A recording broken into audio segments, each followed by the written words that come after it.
safu wajjin jira. Wacha kasna wajjin wal kabaju. Dubbatu ijoollee si jalatti waan. Warra miyuutii qabadha raagaa naafid. Fidi raagaa.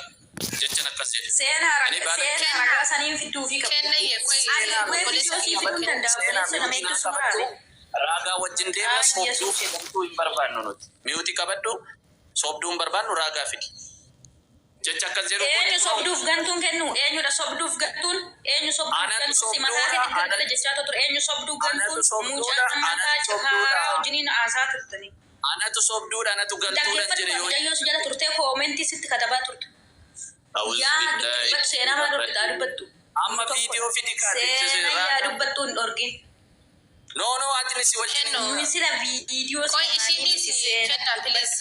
olinaasa isin daree ani si wajjin inaasa oggaa soorummaa si dhaggeeffate.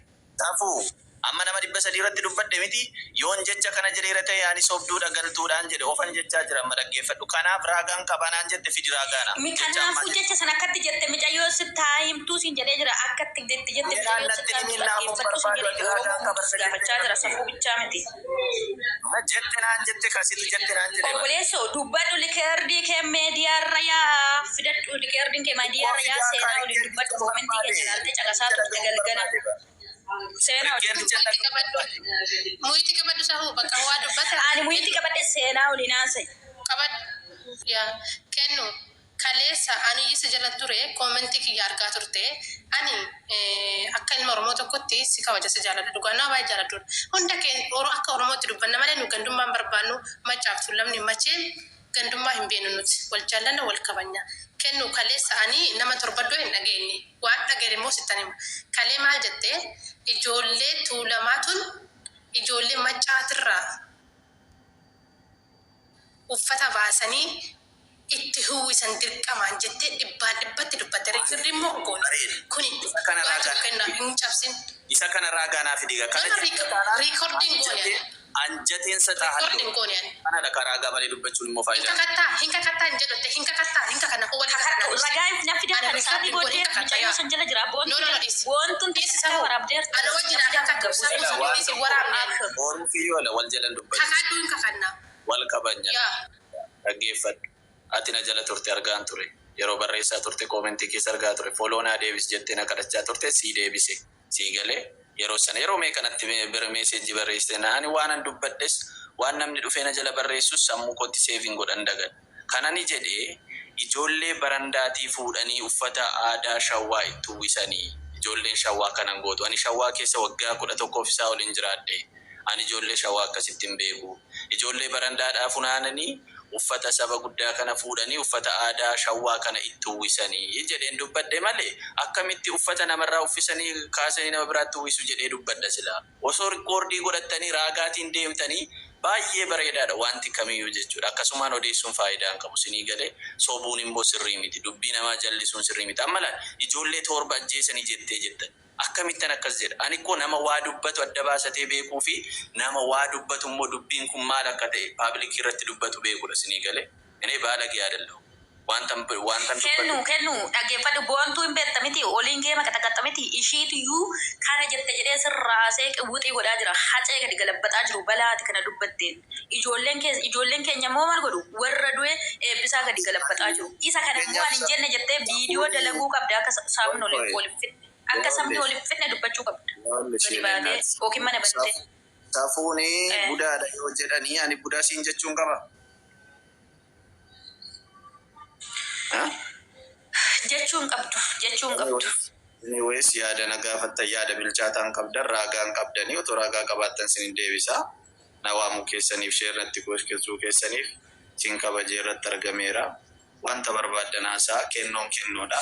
Gadi baatee nagaa buustamoon buustudha nama kennu jecha dubbatte kanaan akka haceen galabbanne ni gootamoon gootu deebii sirraa barbaada.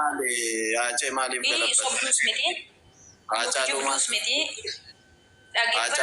Jecha kana kennu boontuu wajjin geema qaxaqaxaa jirta feemasaa dhaggeeffadhu boontuun gadi baatee kennuun kalee galgala kana dubbatee jetteeti raggaxaa jirti kutaa keessa raggaxaa jirti ijoolleen keessan immoo hacee gadi galabbataa jiru ajandaa kijibaa kananii dhaabdu moo hin dhaabdan namni kana keessa jiru namni miidhamerree yeroo ammaa kana dhaggeeffadhu safu baariyaalii mana keessanii kaasuuf jettanii shawaa fi tuulama walitti shawaa fi wallaggaa abada walitti eenyutu gaalarii mana bati bu'aan intala sadaqaa miti intala xaarratee sinuu sadaqaa subaasa dhugaa kan intala sadaqaa sintu sadaqaa galgala ganama qabata shawaa fi wallaggaa abada walitti ani intala sadaqaa miti sina siraata ofitti godhi sina siraatti ani intala sadaqaa miti intala xaarratee nama sadaqaa sii kennuudha san jala taa'e malee nama sadaqaa fudhatu miti kan nama sadaqaa sii kennu nama sadaqaa irraa sadaqaa ani sadaqaa gadi bayyatti haja irraa ummata gadi buusi gadi bayyatti irraa ummata buusi kennu kabaja oromoodhaa qabda gadi bayyi haja irraa ijoollee galtee jiru ijoollee darabsu ani dubartii illee narrabsu dubartiin haadha kooti dubartii makka dabaree naa kennu obboleessu haadha koosii galatoomuu hojinaasa kennu ani badaasin jechaa jiru maalifi gaarii manaamaa jetta sin eenyudhaan nutuu sin guddise nutuu sin xiqqeesse jechuudha nama sadaqaa jechuudha nama sadaqaadhaan na kadhachaa turte keessa baay'ina uummataa rakkoo tokko hin qabu baay'ina uummataa rakka takka hin qabu mee dabaree naa laadhaa baalerii manaa maaliif gurguddista baalerii manaarraa dhimma hin qabu asee kadhii mee dabaree walii laadhatiyyuu suuta wal caqasa maaliif wanti kun kan waamameef kabajaadhaan waan ta'eef kabajaadhaan immoo wal gaafachuun barbaachisaadha waan jiru tokko ifa walii taasisuudha gurbaan kun jecha jedhe keessatti jecha jedhe qaba amma waan viidiyoo sanirra jiru gaaffiin gaafannisin ifaan ifatti waan inni dubbate qaba waan inni dubbate san iyyuu gaaffii san hin gaafannisin matuma keessanii viidiyoo kana sirriitti qulqulleeffadhaa wanti inni jedhe keessatti haala tuulamni achi keessatti isaarree ibsaatii jira afaan kabajaatiin dubbate beekamaadha jecha sanii sirrii miti innumti beekamtii qaba namni agana ga'u anillee nan kabaja gurbaa kana naamsa qaba ture ilaalcha akkasii keessatti keessa galchee dubbachuu hin qabu ifaan ifa baasee yoo dubbachuu baate yaada isaa keessatti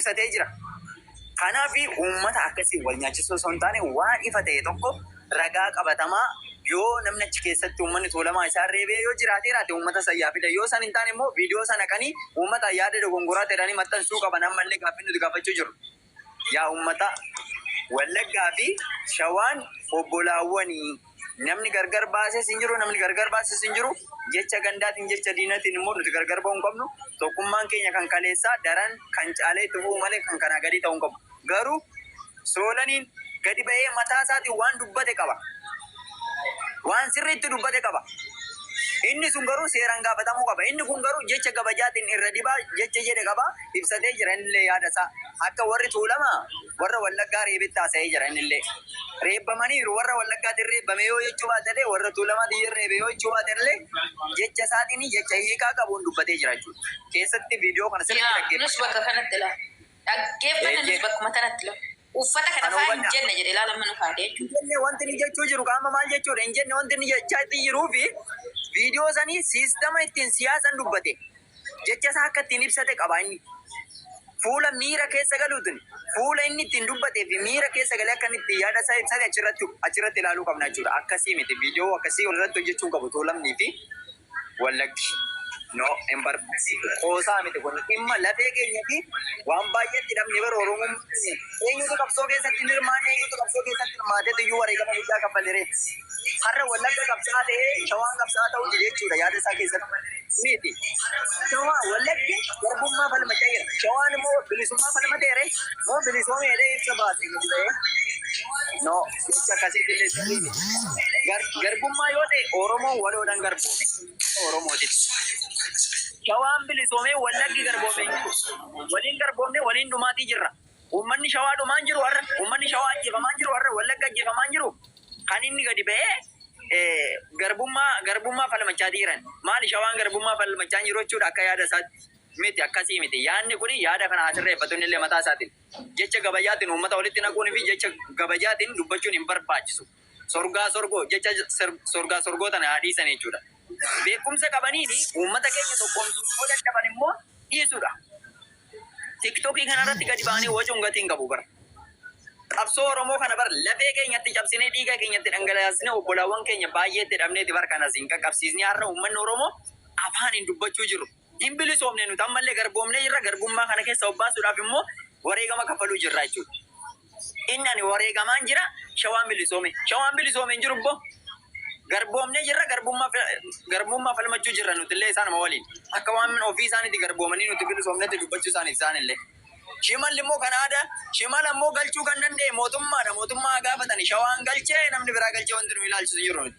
Warra isaan tume immoo warra tuulamaatiin nuti warra jedhu viidiyoo haa baasanii gadi baasanii nu agarsiisanii. Dubbitti jibaa.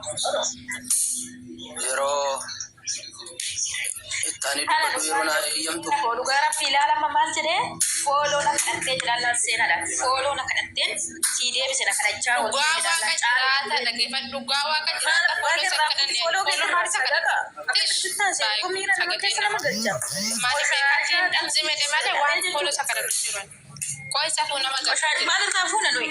Dhimma sadaqaa isaatiif na deebisi naan jedhee mana wal nama wayii fooloo Dhiisi narrabsini dhiisi nuti nama kabanya. Kootu seeni biroo. Ani isa kanaaf as zimedhe malee. Ani beekatii wacoodee zimedhe malee waan isa fooloo kadhadhee hin jiru. Waan inni fooloo naa deebise mana koo irra jalatti yoo barbaadan Kiristoosin namni guddaa sobuun gaarii miti jechi. Sasxalla inji. Kootu deebii. jecha Kootu seeni. galbee san hin jenne jira takka takka nama irratti laxxafee jalatti dhaabee qoy gula namaa Siifu. Vaalerii manaa jedhee Ijoollee achi Vaalerii manaa jirra jira galcha. Ijoollee achi jirra warra kan jirtan galcha. koppa. Yaa achi Vaalerii manaa ittiin galcha. kaafachuudhaaf jedhee dhalti nuyi nama sadaqaa hin jiraatu miti nama vaalerii manaa kaafatu miti. Dhiisi Abbaan barbaade na narrabsini. dhaggeeffata abbaan barbaade ni deema nama 1,000 fidee na haasa'a. Andantaa koomita tarra mana kana dhufuu danda'a. Koo seeni biroo qabadhu tooni. Maanii fi vaalerii keessan ittiin guddifatu simmaan warqiidha moo uummanni asin duuba hiriiru. Nu eenyu sila taaneef nu duuba hiriirre uummanni. Akkatti nama tuffatti hoggaa ol baate hanga ol baate sadarkaa kana keessa nama dhibba tokko nama 80 salaata eenyu caala eenyu caala nama dhibba nama 80 salaata miti nu kadhachaa turtee haala gaafa immoo sadarkaa olaantu san keessa nu tuffattee jechuudha nurraa sadaqaa ishee guurrachaa oolte gimaata qimaa laamii jechuudha yaate. Safuu qoy wajjin namni kunis tokkoffaa Nama raabsu. Yaada keessan firiidhaa fi yaada keessan Uffiinni akkatti ittiin haasa'uudhaan namni dhugaa rabbii uffiinni ittiin haasa'uudhaan akkatti tuffatee tolchuudha.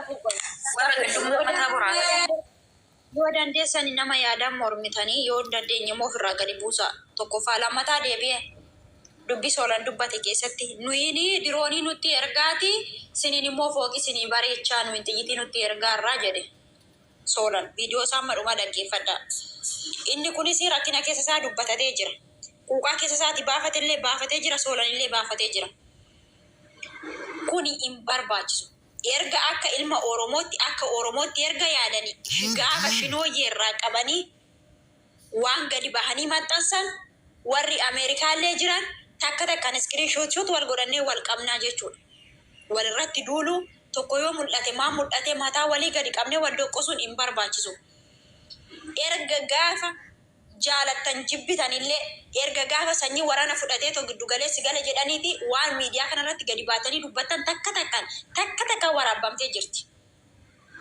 Waraana kana keessatti illee haa ta'u aarsaa hagana hin jedhamne Wallagga caala kaffalaa ture ilmaan Tuulamaati. Wallaggiif Tuulamni ergaan takka aarsaa kaffalanii boolla takkatti sharaadhaan maramanii awwaalamaniiti wajjiniin iddoo kana gahanii jiranii jechuudha agaarraatti. Garuu akka waan Tuulama keessatti isfaaltii mootummaan nu buusee nu warqirra nu oofu akka waan Wallaggi kophaatti dhumaati jiruuti kan gadi bahamee dubbatamaa jiru. No akkasitti miti. Haadha Tuulamaati mikoo karra isaaniitti namatti garagaree. Addatti wanti nuti bilisoomne illee jiru addatti wanti nuyi magaalaa nuutoshee Wallaggatti immoo mootummaan kun diroonii ramadeta kan illee jiru. Kan dhumaa jiru wajjiniin kan dabadabamaa jiru wajjin kan dararamaa jiru wajjin kan beelaa jiru wajjin. Yoo xiqquma ta'e gaafa shinooyyee biyyi isaan kaaniif bilisummaa argatanii sirbanii uummanni Wallaggaa innumadhaan gadi ba'anii immoo namni uummata kanaaf sagalee ta'e namni takka hin jiru. Gargaarsa nuti guruuppiidhaan san keessa ijoollee Wallaggaa lakkoofsaan ijoollee 7 yookiin ijoollee 6 nu keessa. Ijoollee godina biraan nu keessatti argamee jechuudha. Miidiyaa kanarratti na argaa fi gochi uummata Oromootiif dhaabbatamu garumaa garaa jechuudha. Otuma tahee maaliif erga uummata Wallaggaa kana of keessaa dhiibuu ta'e maaliif guyyaa irreessaa ta'e Oolota keessa ijoollee wallaggaan jiranii amborraa qabatee aga dhufeetu buraayyuu eessa galanitti ijoollee wallaggaaf tuulamni wajjin kireeffatanii mana takka galaan jiranii. Wajjin dhugaan jiranii. Wayiti qabaduu nan fitadha. Wajjin nyaatanii galaa hin jiranii maaliif guyyaa irreessa san qofatti qabamee ta'u uummata ijoollee wallaggaa kana of keessaa waan akka tuulamni isaaniif ulee kennuu didanii nuti ulee qabannee isaan dhiibnee sanatti maaf fudhatan. Sila wajjin nyaatanii dhugaa jiranii. Amborraa qabee aga dhufee buraayyuu muluun ijoollee wallaggaaf tuulama keessa jira wajjin mana takka jiraatanii. Arra maaliif kun viidiyoon silaa viidiyoon sun dheeraadha ijoollee baay'eedha viidiyoon suni. Maaliif iddoo uffanni wallaggaa jirtu kana qofa fudhatanii miidiyaan rabbaanii uummata wal nyaachisan. Ijoolleen lama ijoollee sadi ganda sanillee bakka hin bu'anii waan aan isaan keessa jiru marzin isaan keessa jiru immoo uummata adda adda diiguuf godhan. Jaalattan jibbitanillee uummanni tuulamaa fi uummanni macaa adda adda hin ba'u. Keessattuu uummanni wallaggaa fi uummanni tuulamaa wajjiniin dhagaa takka wajjin biyya takka nyaachaa jiranii jechuudha. Wajjin awwaalamaa jiran. Akka waan uummanni tuulamaa kun bilisoometti warri fudhatan otoo waan na barbaade ta'e milkooftanii jechuudha. Wanti bilisoome takka illee hin jiru. Quuqamni isin qabdan quuqama isin quuqee yeroo hundumarra deddeebitanii dubbattan hin beekna. Otoo beeknuu wajjin jette sareen. Kanaaf badda bareetti fufaa.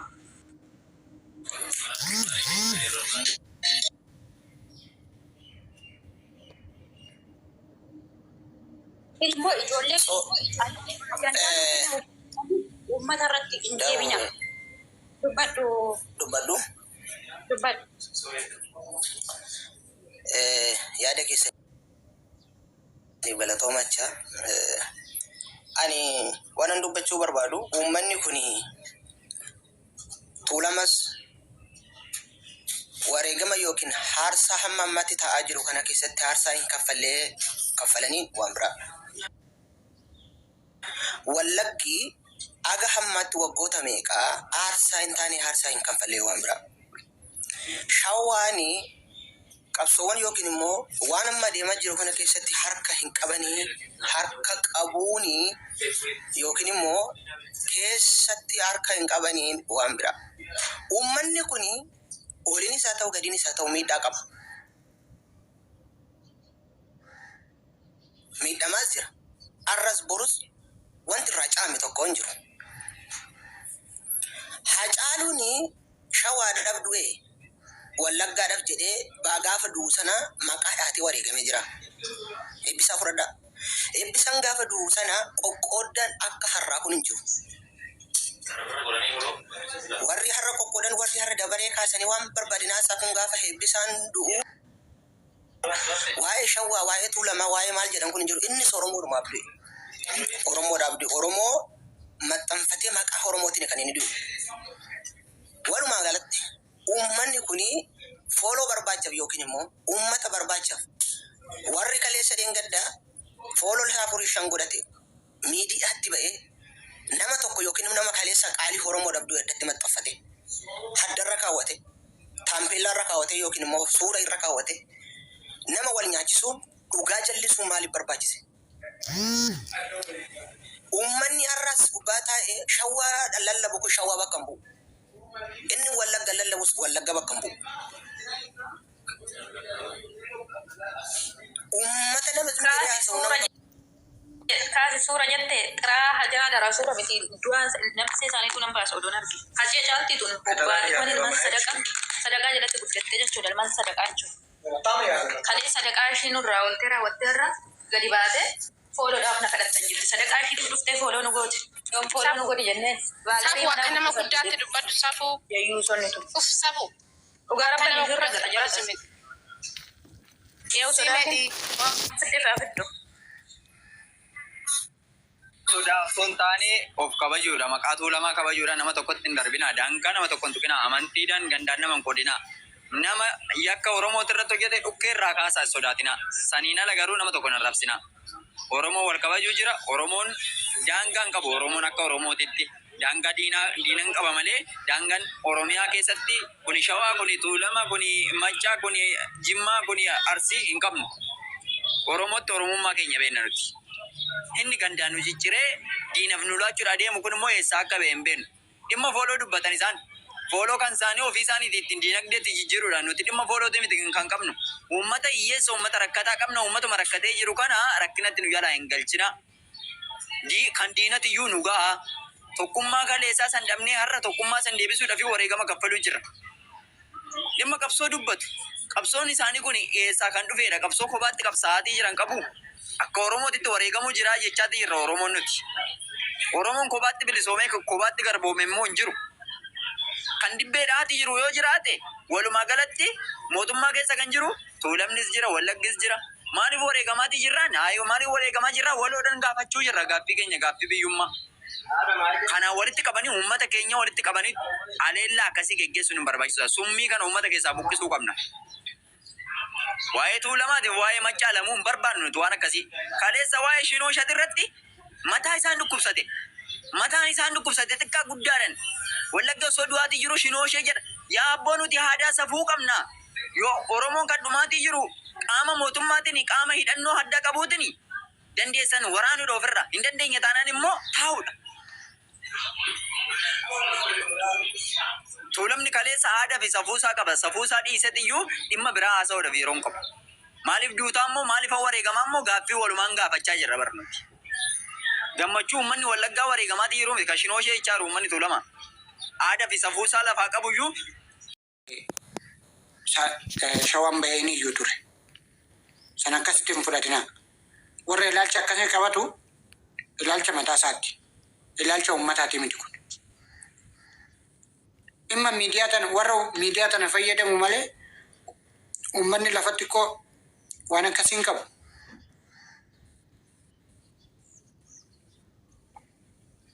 Saniifuu kana jara lamaanii kaasa. Jarri lamaan walirraa korrojoo fa yeroo hundaayyuu ajandaan gaafa ka'u ajandaa mataa isaanii yaadanii hin deeman. Walirraa korrojanii deeman. Saniifuu kana ijoollee asirraa kaasa. Hin barbaachisan. Tokko viidiyoon kun viidiyoo miilanaati. Viidiyoo miilanaa yoo ta'e immoo isa kamtu ajandaa kana kaase. Ani viidiyicha amma argeen jira mucaa wayii indoo qabanii erga qabaniin dura erga qabaniin booda gaafa gaafatan afaan Amaariffaatiin haasa'a mucaan. Viidiyicha sana argeen jira. Adii gastii galii adii naa dhuftu qoy qeerroo sitti miti waan achi ta'e takka takkaan adiin bira. Saniifuyyuu kana ijoollee kaasaa'idha. Kun ijoolleen biyya keessa hin jiranii bakka sanillee bu'uu hin danda'an. Adii bakka Ijoollee kana qaqqabtanii raasa'uu dandeessanii yoo bakka san turan. Na eegdan daawwii koo. Iftani waa'ee jara kanaa qeerroo. Baga nagaan. No, kun ijoollee warra biyya keessa jiru miti bakka sanitti nama argamutu waan kana haasa'uu danda'a malee kana warra biyya keessa hin jirre waan sanirra haasa'uu hin danda'an. Abbaa adiin biyya keessa jirti bakka san turte haasa'uu dandachi waan sanirra. Kun jarri biyya keessa san bakka san naqu miti biyya keessa jiru hin jiran. Saniifuu waan sanirra haasa'uu hin danda'an. Jechuudha qeerroo wanti guyyaa sana ta'e jechuudha waan guddaa yaadanii waan si ajaa'ibu uummanni kun immoo uummata barate uummata of ta'e wanta ta'eef namuu waa'ee poolitikaa biraarra bilisa ta'eera si galee jireenya isaa jiraachaa jira. Dhugaa wanta achi ture sun baay'ee nama gammachiisa. Akka kaayyoo isaanii galma hin geenyeef wanta ta'eef. Nun jalqaba sitti ni maalaa qeerroo masqala addabaabaayii buune konkolaataa keessa naannoo sa'aatii tokkotti buune konkolaatuma keessa turre achi sarkilii qabneetu sirbaati jirra warri uffata gurraachaa sun jechuudha. Nama 26 nuti sarkilii qabnee gaafa sirbaa jiru gubbaarra sirbaa dhufan warri uffata diddiimaa sun jechuudha. Gaafa gubbaarra sirbaa dhufan nu diiganii darban ammas ittuma deebinee sirbiine. Lammata ol deebi'an dubbiin tun nagarii taate ijoollee of eegaa waliin jedhan ijoolleen ammas diigan gizee lama diigan jechuudha. Sadaffaa maal godhuu isa nurraa fagaatanii nuttis deebi'anii nu diigan sana numa cinaadha nutti utaale tokkichi jechuudha mucaanii. Na duuba jiru tokkotti bu'een isa natti buusa achumaaniin ani utaalee mucicha sana abbaa gadaa adda jala hidhatee jira malee uffata uffatee hin jiru. Gaafa mucaa sana bocoru ijoolleen itti garagarte muluun jechuudha warri gurraacha uffatte sun itti dachaanan asachi nurraa fiigan amma gaafa asachi nurraa fiigan nuti sarkilii keenyatti deemnee taphachaa jirra kanuma keessa ijoolleen uffata Wallaggaa uffattu gubbaarra sirbaatii dhufte gaafa gubbaarra sirbaatii dhufte obsaan hin dabarfanne beektaa jarattiin kaayyoon hin galle waan ta'eef jara san diignan itti fiiganii argitan akkuma itti fiigan sana jarri sunis immoo obsan horannee walitti ka'anii achi sarkiliin keenya hin bittine cinaa dhaabannee ilaaluu qabne dhumarra maal godhan gurbattitti ishii nagarii kaasaa turte san ijoollee sadima waan ta'e uffata aadaan uffanne ijoolleen suni achi qabanii ijoolleen hunduutti dachaanii caccabsanii miila isaa ofirra oofanii isa caccabsan amma achi dura maal harribeettu isa dhugaan sinitti magariin keenya ijoollee Wallaggaa seene warra nu diigan sana ijoolleen kun Wallaggaadha ijoollee maaliif akkas nu godhu nuno sirba keenya taphachaa jirra jennaaniin ijoolleen kun maal jedhan beektaa sakkaranii ta'edhan sakiroono ta'u tennaante tacaawatu nun jedhe amaariffaan nun jedhe yoo sakkare deemtetu achi wanti hin jettu re'ee sarraa dhufe naan adaamarraa dhufe nun jedhe inni tokkichi jechuudha. Gareen sun argiteera akkasitti wal caccabsee ijoollee Wallagga uffatanis cinaatti ba'anii garuu kan reebbame ijoolluma dura nagarii kaasaa turte sani. Kana jechuun maal jechuudha? Yoo muka san argitanii raattan muka qabatanii jiru. Mukti sun immoo iyyuu daandii nu dabarre sanirra hin dabarre. Yoo argitanii chaappistikiin fannurra gatamaa ture wanti tokko citaan hin dabartu karaa kamiin akka darbanii dhufanii rabbaa beekusa. Tokko ijoolleen uffata shawaa uffatte shawaa bakka hin buutu. Isheen asirraa lallabaa jirtu immoo jarumatti ergate natti fakkaata dhugaa rabbii tokkummaa Oromoo kana bittinneessuuf jedhanii. Gurbaa kana argitanii gurbaa marxoo uffatee jiru kana isa ture amma duubarratti hafe malee kan fuulduraa dhidhiitaa ture an dhufee nu darbachaa ture isadha. Mucaa marxoo hidhatee jiru kana. Kanaafiyyuu kun Wallaggas shawaas bakka hin bu'u. Ijoolleen uffata shawaa uffatte tun baay'inaan Amaariffaa haasofti. Dubbichi akkas ture. Maaliif kan keenya san immoo waraabanii hin dabarsine inni eessayyuu bakka hin bu'u waanta ta'eef nuti gurraacha uffanne waanta ta'eef bakka hin bu'u. Kanaaf an uffata Wallaggaa ijoollee Wallaggaa sana dabarsan. Viidiyoo sana keessa immoo hin jira adii. Viidiyoon sun immoo dheeraadha. Viidiyoon ijoolleen Wallaggaa Dinoo kana laalu uffanni keenya. Harkilii sun ani hagammaan agarre ani. Injira viidiyoo san keessa immoo injira muranii gadi baasan malee viidiyoo sana keessa immoo injira jechuudha kun. Iddoo uffanni shawaa jiru san bichaa muranii baasan malee uffanni kaameraa ofirraa garagarchi lubbu. Viidiyoon sun immoo dheeraadha. Maaliif dhufee ture lamtichi maaliif uffata dirqamaan irraa baasanii tuffisanii jedhe bakka sanitti mi'a achi keessa jiru yaadannoon na jalaa deemayyuu ture yaadannootti yookiin adii waa maachaan ture. Baay'ee tokko kichi baasaa kennuu kan jedhan kun dullachi jechuudha. Qaniinni amma walirra gannu booddee walirra ganna ishee. Ila siifi masafuuti lolli guddaan warreeban odoon taane lolli guddaan kan keenya san ture jechuun ijoolleen keenya muluun itti dachaatee turtan gaafa mucicha qabee bocoru ijoolleen itti dachaatee turte. Viidiyoo san ture kan ba'uu qabu ijoolleen kan keenya isatti dachaate san. Garuu isaan maal godhanii isa takkittii sana keessaa fuudhan. Isa kan keenya sana dhiisaniiti gaafa isaan 2-3 nutti deebi'anii nu diigassan maaliif waraabuu didan? Sababni isaa uffanni nuti uffanne kun shawaas bakka hin bu'u, Wallaggas bakka hin bu'u, Oromiyaa bakka bu'a waanta ta'eef odoo nuti shawaa uffannee raannee yookaan immoo jarri Wallagga uffatanii gandummaa nuun jedhu jechuudha. Sigalee nu taphachaa jirra nuyi kaayyoodhuma gandummaa keessa iyyuu hin jirru waan akkasii wanneedhu. Maayifi ofiif qindeeffataniitu warra asirraa amma miidiyaa irraa lallabdu kun ofiif qindeeffattee ergite.